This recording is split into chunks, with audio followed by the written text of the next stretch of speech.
So to discuss the FAIR Act, I'm joined now by one of the bill's co-sponsors, Council Member Crystal Hudson. Ms. Hudson, great to have you here. Thanks for being here. Thanks for having me. So let's first and foremost talk about the FAIR Act and how exactly it would work. I mean, it's very simple. It's whoever hires the broker pays the broker. I think it's aligning us with the consumer expectations for everything else. If you hire a service or order something, you pay for it. You don't ask somebody else to pay for it. Mm-hmm. And this is something I know New Yorkers care a lot about, right? Because you got to pay that broker fee the first month, the last month, all at once. It's a lot. Landlords vocal about not wanting to pay the fee, though. So why do you think they should? I mean, landlords are the ones who generally hire the broker. And oftentimes, and this is what we heard from so many people at the hearing yesterday, for renters, you're looking online, you find the apartment, you book a time to see it, and then you confirm, that you want to rent the apartment. You've never met the broker, you've never seen the broker, you certainly didn't hire the broker, so then why should you, as the renter, pay for the broker?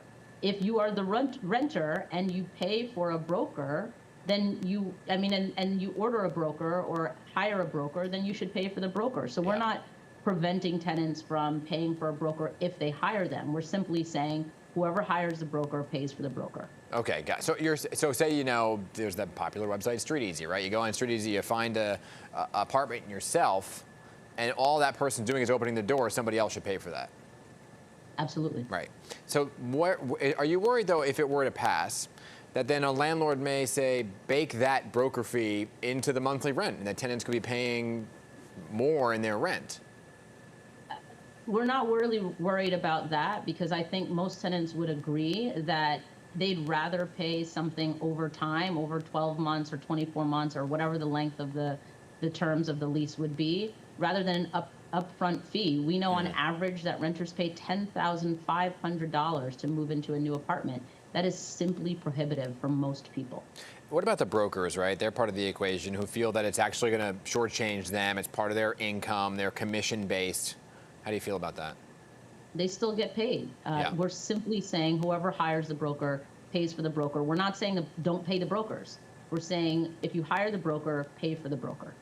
So we were covering the story. Obviously, it was a huge talker. You saw that just from the response outside of City Hall yesterday. Reporter James Ford spoke to a woman who helps survivors of domestic violence. She said that broker fees just get in the way of how much they can help or how many people could be impacted, right? So do you see the legislation having a real impact in efforts such as those with domestic abuse survivors?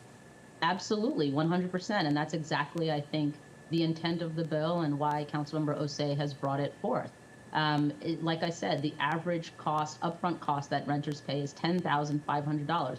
Most New Yorkers don't have the ability to pay that in cash upfront, simply to move into an apartment or to find secure housing.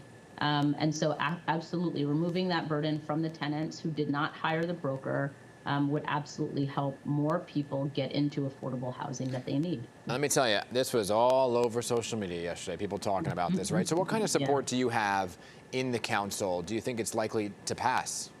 Yeah, there are currently 31 members signed on to the bill. You only need 26 to vote for it in order for it to pass, simple majority out of our 51-member body. So with the 31 members, and I'm sure there will be others to vote for it as well. So yeah, I think we're fully confident that the bill will pass. When you look at this, Mayor Eric Adams kind of came out the other day at his press conference and admitted that he was a broker at one point, which nobody seemed to know in his past. Has he indicated whether or not, because it sounded like that day that he is all for brokers getting paid, that he would sign this if it came to his desk? I haven't seen any comments from him one way or another. I'm sure he's probably letting the legislative process play out. But like I said, we have full confidence in the council that will pass this bill. Okay.